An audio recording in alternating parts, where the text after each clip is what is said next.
আসসালামু আলাইকুম, welcome back to my channel Tuson's mom kitchen. কাছে কিংবা দূরে, দেশ বা দেশের বাইরে যে যেখান থেকে আজকে আমার রেসিপিটি দেখছেন, আশা করি সবাই ভালো আছেন।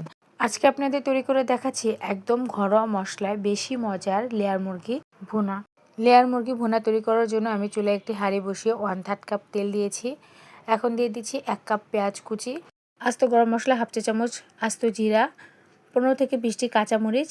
সোনালি রং করে পেঁয়াজগুলো ভেজে নেওয়ার পর আমি এখানে দিয়ে দিচ্ছি 3 টেবিল চামচ পরিমাণ পেঁয়াজ বাটা, 2 টেবিল চামচ পরিমাণ রসুন বাটা, 1.5 টেবিল চামচ পরিমাণ আদা বাটা, স্বাদ মতো লবণ, হাফ চা চামচ পরিমাণ গরম মশলা বাটা, 1 চা চামচ পরিমাণ হলুদ গুঁড়া, 3 চা চামচ পরিমাণ মরিচের গুঁড়া, 2 চা চামচ পরিমাণ ধনিয়ার গুঁড়া। মশলাগুলো খুব ভালোভাবে কষিয়ে নিচ্ছি। সামান্য একটু পানি দিয়ে দিলাম যাতে মশলাগুলো পুড়ে না যায়। মশলার গা থেকে যখন তেলগুলো ভেসে উঠবে ওই মুহূর্তে আমি দিয়ে দিচ্ছি আগে থেকে কেটে ধুয়ে পানি ঝরিয়ে রাখা মুরগির মাংস। আজকে আমি এখানে 2.5 কেজি মুরগির মাংস নিয়েছি। এখন মুরগির মাংসগুলো দিয়ে দিচ্ছি। মুরগির মাংসগুলো দেওয়া হয়ে গেলে মশলার সাথে খুব ভালোভাবে মাংসগুলো মিশিয়ে নিচ্ছি। এখন ঢাকনা দিয়ে ঢেকে আমি এটাকে রান্না করব হাই হিটে 10 মিনিট।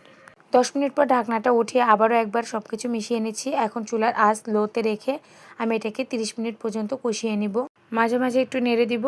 প্রায় 30 মিনিট পর আমি ঢাকনাটা উঠিয়ে আবার একটু নেড়ে এখানে দিয়ে দিচ্ছি আলুটা দিয়ে মাংসের সাথে খুব ভালোভাবে মিশিয়ে ঢাকনা দিয়ে ঢেকে আরও 5 মিনিট এটাকে কষিয়ে নিচ্ছি। 5 মিনিট পর ঢাকনাটা উঠিয়ে এখানে দিয়ে দিচ্ছি ঝোলের জন্য 3 কাপ পরিমাণ ফুটন্ত গরম পানি। এখন চুলার আঁচ হাইতে রেখে এটাকে রান্না করে নিব 10 মিনিটের মতো।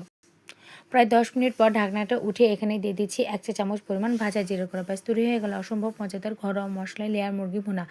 রেসিপি ভালো লাগলে সাবস্ক্রাইব করুন। আল্লাহ হাফেজ।